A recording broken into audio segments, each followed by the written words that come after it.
할렐루야. 시편을 사랑하시는 여러분, 은혜 가운데 안녕하셨습니까?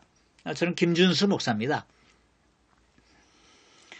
제가 서툰 기타를 치면서 이 강의하는 시편 말씀 잘 듣고 계십니까? 네, 오늘은 여섯 번째로 시편 22편 맨 처음에 나오는 하나님이여, 내 하나님이여, 어찌하여 나를 버리셨나이까? 라는 제목으로 함께 은혜를 나누고 싶습니다. 여러분, 시편은 하나님과 하나님의 언약 백성인 이스라엘 사람들과의 대화예요. 하나님은 이스라엘의 역사 속에서 행동하셨습니다. 이스라엘 민족은 역사 속에서 행하신 하나님의 말씀과 뜻에 대해 그들의 신앙을 고백하고 응답하였습니다. 여러분, 우리들 사람끼리도 서로 알게 되고 왕래하고 생각을 나누면 그것을 관계라고 하지 않습니까? 전능하시고 창조주이신 하나님과 하찮은 피조물인 인간 사이도 관계가 있다는 것이죠. 구약 성경은 그 관계가 어떻게 시작되었고 어떻게 진행되었는가를 잘 보여주는 책입니다. 여러분, 하나님과 인간 사이의 관계는 피상적이거나 형식적이지 않습니다. 그것은 구체적이고 실질적이에요. 그리고 하나님과 인간 사이의 관계는 일시적이거나 비역동적이지도 않아요. 그것은 지속적이고 역동적인 관계입니다. 많은 신학자들은 역사 속에서 행동하신 하나님과 인간 사이의 역동적인 상호관계를 한마디로 어떻게 표현하느냐는 문제를 놓고 고심들을 해왔습니다. 이를테면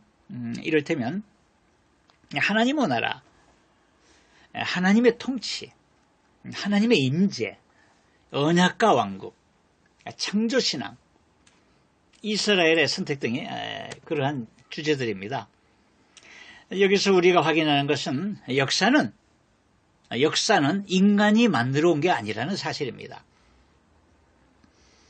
다시 말하면 구약 성경의 중심에는 인간 혼자만 있는 게 아니라는 것이죠. 인간의 존재와 역할은 그 인간을 창조하시고 인간과 교제하시고 구원하시기를 원하시는 하나님과의 관계 안에 있을 때 비로소 분명하게 파악되는 것입니다. 이 때문에 구약은 하나님의 이야기의 중심이에요. 여러분, 우리는 21세기를 살고 있습니다. 현대인들은 이야기를 많이 하고요. 또 이야기의 주인공이 되고 싶어 하고요. 또 멋있는 이야기를 남겨놓으려고 애를 쓰고 있어요. 그러나 현대인들은 자신들의 이야기에서 하나님을 쏙 빼버렸습니다. 인간만 있는 역사를 써가려고 합니다. 자기들이 주인공 행세를 하고 있어요. 하나님은 우리 이야기 자리에 끼지 말라는 거예요. 하나님이 끼면 불편하다는 거예요. 현대인들은 하나님을 삶의 중심에서 이 변방으로 자꾸 밀어내고 있습니다. 그래서 여러분, 이 현대 사회가 이상적인 유토피아가 되었습니까? 행복한 세상이 되었습니까? 천만의 말씀입니다. 하나님이 들어설 공간이 없는 현대문화와 과학은 그래서 위기라는 거 아니에요. 이 끝모른 파국을 향해 치닫고 있지 않습니까? 그래서 우리가 이렇게 걱정을 하고 있는 게 아닙니까? 여러분, 우리는 다시 하나님을 우리 삶의 주인의 자리에 모셔야 해요. 우리 가정의 중심에, 그 중심의 자리에 하나님께서 다시 앉으시도록 해야 합니다. 우리 교회의 중심의 그 자리에 하나님을 주인으로 다시 앉으시게 해야 해요. 우리나라의 정치, 경제, 사회, 문화, 교육 등 모든 분야의 중심에 하나님을 주인으로 다시 앉으시게 해야 이 나라가 살지 않겠습니까, 여러분? 왜 그러겠습니까? 왜? 하나님께서 역사를 주관하시고 역사를 창조해 나가시기 때문에 그렇습니다. 구약 백성들은 하나님께서 세상을 다스리시고 역사를 주관하신다는 것을 너무나 잘 알고 있었어요. 그래서 그러더니 하나님께 끊임없이 말을 걸었고 하나님께서 자기들을 향하신 뜻이 무엇인지 알기를 원했습니다. 그런데 말이죠. 하나님은 항상 언약 백성의 기도에 응답하시지 않았다는 거예요. 이게 참 신비합니다. 언약 백성이 하나님께 계속 말을 걸며 하나님과 교제하고 싶어도 하나님께서는 한참 동안 아무 말씀도 안 하셨다는 거예요. 하나님을 찾고 기도하고 만나고 싶어하는 하나님의 자녀들은 얼마나 답답했겠습니까? 예. 시편은 이것을 잘 보여주고 있어요. 시편은 역사 속에서 활동하지 않으시고 역사의 뒤편으로 숨어버리신 것 같은 하나님, 침묵으로 일관하신 것처럼 보이는 그 하나님에 대해 이 섭섭한 마음을, 이 답답한 마음을, 이 불편한 마음을 솔직하게 드러난 책이에요. 이렇게 시편이 우리의 신금을 올려주기에 많은 신앙인들이 시편을 사랑하는 게 아니겠습니까?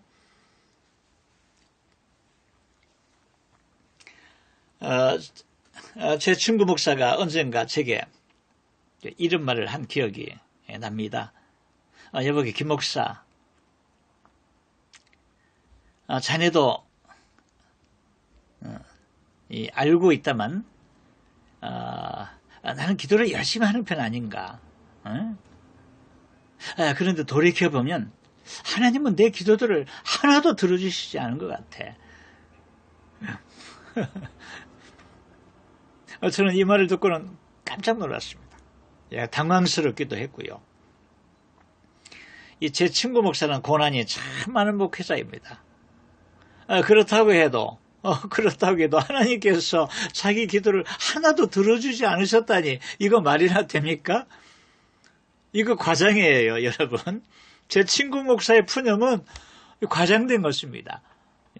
그렇지만 제 친구가 얼마나 고난이 컸으면 이런 불평이 나왔겠습니까? 여러분, 이 극심한 고난 앞에서 두렵고 떨지 않을 사람이 누가 있겠어요? 예. 우리 예수님도 이 십자가라는 무서운 형벌 앞에서 두려워하셨어요. 십자가의 참혹한 고통도 두려우셨겠지만 그보다 죽음이 있는 동안 하나님과 교제가 끊기는 절망의 상태를 우리 예수님은 두려워하셨던 것 같아요. 시편 기자는 놀랍게도 먼 훗날 이 땅에 메시아로 오신 예수님께서 십자가에 못 박히시는 것을 예견하고 이런 시를 썼습니다. 그게 시편 22편 1절 말씀이에요. 내 하나님이여 내 하나님이여 어찌 나를 버리셨나이까? 어찌 나를 멀리하여 돕지 아니하시오며 내 신음소리를 듣지 아니하시니까? 여러분, 하나님은 어떤 때는 우리 기도를 들어주시지 않는 것 같아요. 하나님은 어떤 때는 내 통사정을 외면하시는 것 같아요. 인생에 견딜 수 없는 시련에 맞닥뜨려 그렇게도 절규하여 하나님을 구하고 자과하였건만 하나님은 섭섭하게도 고개를 돌리시고 침묵으로 일관하신 것 같습니다. 다윗도 역시 그런 기분을 느꼈다는 것이죠. 그래서 다윗은 이런 시를 후대에 남겨놓은 것입니다. 여러분, 다윗은 예수님보다 1000년 전 사람 아니냐요? 그죠? 예. 1000년 후에 메시아로 우리 가운데 오신 하나님의 어린 양이 십자가에 세상죄를 짊어지시고 죽임을 당할 거라는 예언을 하였습니다. 여러분, 아무리 성경이라고 하지만 놀랍지 않습니까? 시편 22편의 그 예언의 말씀대로 정말 1000년 후에 저 골고다의 산상에서 예수님께서 십자가에 매달려 죽임을 당하셨어요. 인간으로 이 세상에 오신 우리 예수님은 숨을 거두시기 직전 이렇게 하늘을 우러러보시며 외치셨습니다. 엘리 엘리 라마 사박다니. 이 말은 예수님 당시 유대인들이 쓰던 아람어예요. 이 말을 번역하면 바로 시편 22편 1절 말씀입니다. 나의 하나님 어찌하여 나를 버리셨나이까? 인간의 절망과 탄식, 고통과 신음이 십자가에서 내뱉으신 이 예수님의 말씀에 이 다 녹아들어 있어요. 그렇습니다, 여러분. 시편 22편을 쓴 시인과 같이 여러분의 처한 상황도 고통스럽습니까? 그러나 놀라지 마십시오. 두려워하지 마세요. 이 시편을 쓴 시인처럼 내 하나님이여, 내가 낮에도 부르짖고 밤에도 잠잠하지 아니하오나 하나님은 응답하지 아니하시나이다 라고 마음이 답답해서 푸념하고 불평해도 여러분 괜찮아요. 괜찮습니다. 그렇게 기도한다고 하나님께서 귀를 막으시고 듣지 않으시는 하나님은 아니에요. 오히려 우리 하나님은 그런 기도의 귀를 쫑긋 세우시고 들으시지 않겠습니까? 예. 저는 그렇게 믿습니다. 예. 우리 하나님께서 귀를 쫑긋 세우시고 우리 기도를 들어주실 줄 믿습니다. 제가 찬송을 한 곡 준비했는데요. 오늘은 찬송가입니다. 찬송가 279장 인내하신 구세주여 내가 비오니, 이 찬양인데요. 제가 기타를 연주하면서요 이 찬양 할 때요, 여러분들 제가 1절만 하겠습니다. 이 찬양을 하면서 우리 하나님께 영광 드릴 때에 여러분 같이 해보면 좋겠습니다. 인내하신 구세주여 내가 비오니,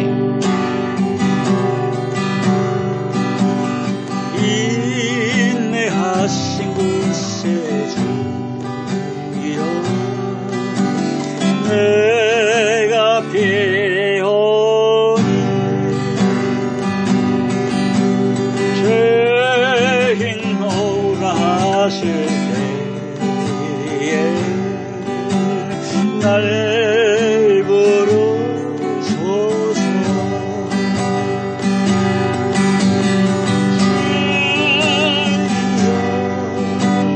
주여 내가 비오니,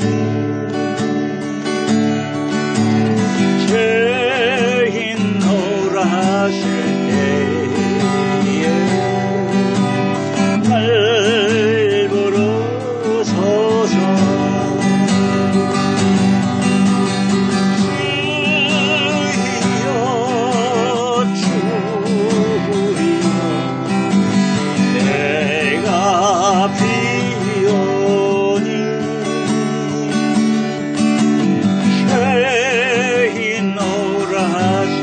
때에 날 부르소서.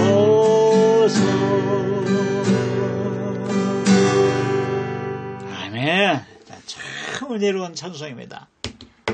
여러분 가사도 은혜롭지요? 불러도 하나님과 떨어져서는 살 수 없다는 마음을 고백하는 찬송입니다. 여러분 시편 21편을 쓴 시인은 이렇게 말했어요. 나는 벌레요 사람이 아니라 사람의 비방거리요 백성의 조롱거리니이다. 얼마나 깊이 탄식하고 있는 시입니까? 더 이상 떨어지려야 떨어질 것 없는 인생의 맨 밑바닥까지 와버린 비참한 상황입니다. 그렇지만 시인이 이렇게 솔직하게 자신의 처지를 하나님께 고하였을 때 하나님은 그를 다시 일으켜 세워주시고 구원의 은총을 베풀어 주셨다는 것이죠. 여러분에게도 이런 은총이 있기를 축원합니다. 오늘도 힘을 내시고 하나님을 신뢰하고 사랑하며 승리하시기를 바랍니다. 할렐루야, 아멘입니다. 네, 들어주셔서 감사합니다.